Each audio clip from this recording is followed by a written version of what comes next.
লোভনীয় স্বাদের এই হান্ডি চিকেন কিভাবে তৈরি করছি সম্পূর্ণটা দেখাবো এখন আপনাদের।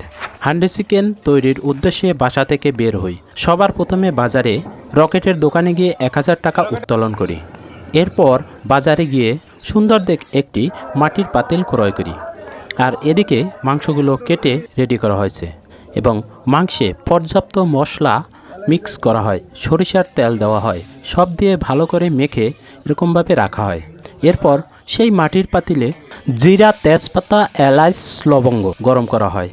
সেই গরম তেলের ভিতরে মাংসগুলো সুন্দরভাবে দিয়ে মিক্স করে রাখা হয়। দেখতেই তো পাচ্ছেন কেমন করে মিক্স করা হয়েছে। এরপর সামান্য একটু পানি দিয়ে সুন্দর করে একটু লাড়িয়ে মশলাটা মিশিয়ে দেওয়া হলো। এরপর মাটির ঢাকনা দিয়ে আসল কাজ শুরু। আটা দিয়ে সুন্দরভাবে পাতিলের চারপাশটা আটকিয়ে দেওয়া হয়, যাতে মাটির পাতিলের ভাপটি বাইরে বের না হয়। এখন আপনার চুলার জাল কমিয়ে মিডিয়ামে রাখুন আর এরকমভাবে 40 থেকে 50 মিনিট ছেড়ে দেন। 50 মিনিট পর ঢাকনাটি খুলে দেখতে পারবেন এরকমের লোভনীয় স্বাদের হান্ডি চিকেন তৈরি হয়ে গেছে। আপনাদের কাছে একটি অনুরোধ, এত কষ্ট করে ভিডিও তৈরি করি, তাই প্লিজ ভিডিওতে একটি লাইক ও একটি শেয়ার অবশ্যই করবেন।